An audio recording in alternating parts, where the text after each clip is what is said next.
A antropofagia está impregnada na cultura de diversas localidades desde os primórdios, e a utilização dessa prática como metáfora para ensinamentos está presente em rituais de religiões e mitos que moldaram sociedades. A construção de uma criatura de espécie divergente que se alimenta do sangue humano contém o caráter maligno ou não escolhido pela perspectiva daquele que o aborda.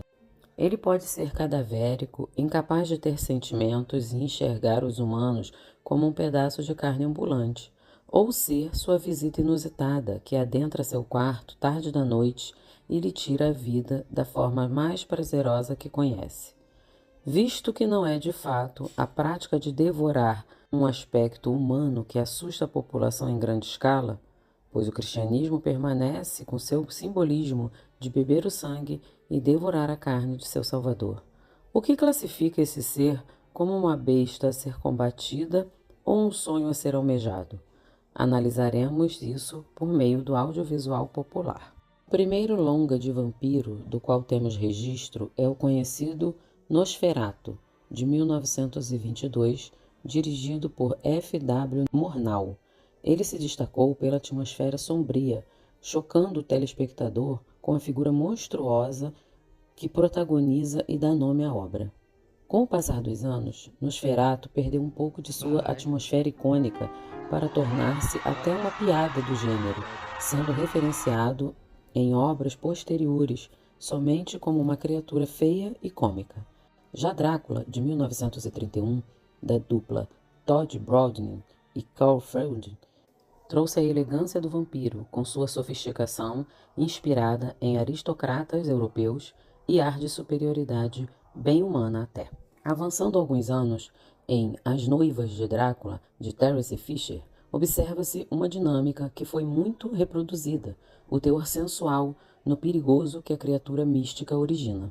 Nele vemos o Barão Meinster, discípulo de Drácula. Sua postura misteriosa com um convite instigante já não é a mesma de outros clássicos de Hammer. Há um destaque nas noivas, mulheres que caem no feitiço desse homem irresistível. Elas também são retratadas com uma estrutura convidativa ao outro, entretanto, são mais perigosas e inconsequentes. Afinal, quando uma mulher poderosa não é tratada de tal forma? Nesse curto espaço de tempo, podemos estabelecer aspectos importantes que divergem essas obras. Nosferatu foi uma adaptação não autorizada de Drácula de Bram Stoker. Portanto, o afastamento do personagem elaborado para o que o inspirou pode ser interpretado como uma resposta a essas restrições. Houve uma mudança no terror, dos anos 20 até os anos 60, ano em que As Noivas de Drácula foi lançado. A Hammer Filmes, produtora do longa, era conhecida por sua abordagem ousada e seu público esperava outro produto que atendesse aos padrões. A criação do Barão, um vampiro original, foi muito inteligente, pois assim eles tiveram liberdade criativa para a implementação de aspectos novos e instigante ao telespectador. Vemos o sucesso nessa época com a implementação pesada de elementos góticos. A relação entre vampiros e as alegorias góticas tendem um vídeo por si só, destrinchando os inúmeros elementos abraçados. Cortando alguns, é óbvia a influência na estrutura arquitetônica, nos castelos assustadores, as mansões gigantes e os cemitérios excêntricos. Os ornamentos de vestimenta clássicos dos vampiros também são outro aspecto que aborda esse conceito. As capas, a renda, tudo isso faz relação. Há também a atmosfera sombria e melancólica, que vai desde o suspense narrativo até a trilha sonora sempre densa. A alegoria gótica, o cristianismo está atrelado. O crucifixo é o temor desse ser endiabrado na mesma medida que é atrelada à sua estética por estilo. A igreja é um solo proibido, porém, suas residências se assemelham a um flerte curioso entre sacro e profano. Também pela produtora Hammer, nos anos 70, é iniciada a trilogia relacionada à história da vampira Carmilla, cuja história foi baseada em livros lançados por Sheridan, anterior a Drácula. A obra de Roy Hard Becker apresenta os elementos característicos de obras anteriores, porém com uma dose a mais de erotismo e nudez. Desta vez, o caçador de vampiros é outro, mas sua motivação permanece sendo a vingança. Motivo esse que também causa o retorno da vampira que havia sido morta pelo caçador após destruir sua família. Os filmes possuem suas problemáticas no que tange a representações femininas, contudo, ainda assim, é interessante ver um protagonismo que fuja do convencional. Hammer tentou por muito tempo extrair todo o lucro que essa fonte poderia proporcionar, e conseguiu por um bom tempo, até que as narrativas começaram a ficar repetitivas, pouco elaboradas e uma óbvia fácil alternativa para garantir outro sucesso. Nem mesmo o recurso do polêmico satanismo foi capaz de sustentar um longa. No final dos anos 70 e nos anos 80, essa concepção do vampiro somente galanteador foi descartada quase que por completo, trazendo-o para o lado cômico. Em comédias como O Amor à Primeira Mordida, O Beijo do Vampiro e A Hora do Espanto, a figura mística pouco se assemelhava à sua fonte. Apesar dos demais longas de grandes estúdios, nesse mesmo período estarem com foco em filmes de ação, como produções gigantescas, os filmes de comédia que saíram do plano das ideias foram muito bem sucedidos, como Curtindo a Vida Doidado e Os Caça-Fantasmas, que se tornaram clássicos. Na década seguinte, a indústria cinematográfica obteve um avanço quanto aos efeitos especiais. Por isso, os estúdios investiram na ficção científica, mas também houve a abertura para diretores experimentais, com o cinema independente. A narrativa que demandava de camadas para ser compreendida também ganhou um destaque, onde se exploravam a complexidade do que é ser humano e as reflexões da sociedade. Os Vampiros de Anne Rice, que foram adaptados em 1994 no longa Entrevista com o Vampiro, estavam banhados nessas águas. O ser retratado não é glamorizado. A estrutura de sua existência é contestada e colocada em questionamento. É de fato tão bom assim viver por tanto tempo? A dinâmica entre Louis e Lestat é como a de um casal de velhos, independentes um do outro, apesar dos conflitos. Louis reclama de Lestat, que o amaldiçoa eternamente por tê-lo condenado a essa vida infeliz.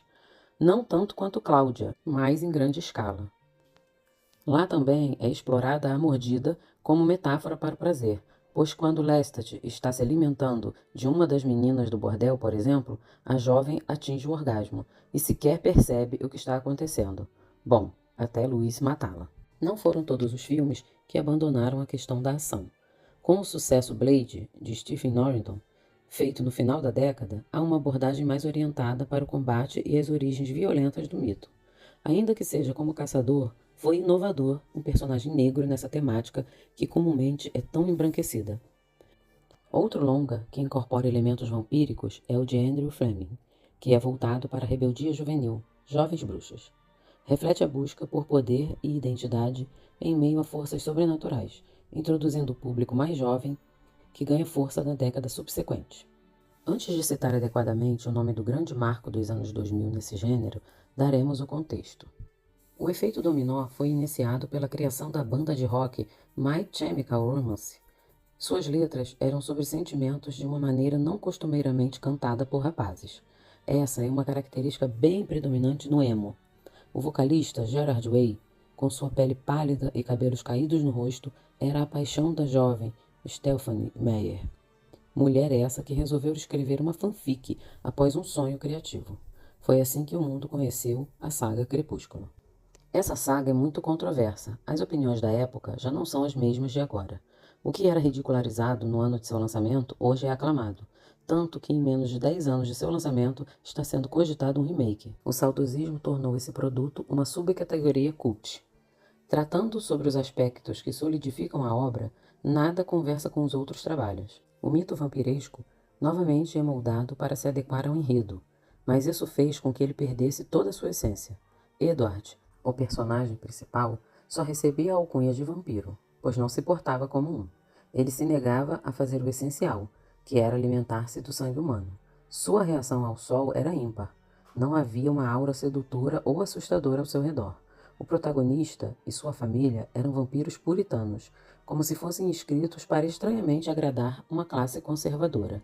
Os que mais se assemelhavam às origens eram os vilões, com suas capas esvoaçantes e apego aos cenários cristãos. As sequências seguiram o mesmo rumo. Nos últimos 2 filmes foram necessárias mudanças na personalidade de Edward, para que assisti-lo fosse mais tragável. Assim ele ganhou um humor sarcástico. Apesar desses apontamentos, os filmes foram um sucesso de bilheteria absurdo, conquistando fãs por todo o mundo. O público, majoritariamente feminino, estava cansado de heróis musculosos e sem sentimentos. Portanto, abraçaram mais do que rapidamente a criatura misteriosa que parecia valorizar a única menina rejeitada em seu universo. Um adicional interessante é que a partir disso houve uma nova saga, também oriunda de uma fanfic, dessa vez de Crepúsculo. Nasceu a saga 50 Tons de Cinza, em que o empresário Christian Grey ao menos se esforça mais para soar mais intimidador que o vampiro centenário da obra original. Conclui-se que esta temática abrangente dá possibilidade para diversas perspectivas. Diversas vezes exploram a complexidade emocional e moral através das criaturas sobrenaturais. Seja como um símbolo de desejo proibido, uma reflexão das ansiedades sociais ou uma exploração da dualidade humana, a figura do vampiro no cinema permanece sendo uma fonte de fascínio duradoura, cativando audiências e continuando a reinventar-se para manter seu lugar único na cultura cinematográfica. Os filmes são um reflexo de seu tempo, então percebe-se pinceladas do que a sociedade em que aquilo foi produzido deseja transmitir, seja por sua ausência ou presença exacerbada. Estamos aguardando qual será a versão que representará esse instante. Morria de cirrose, se álcool fosse droga, eu morria de overdose. Eu sou vampiro doidão, eu sou vampiro doidão.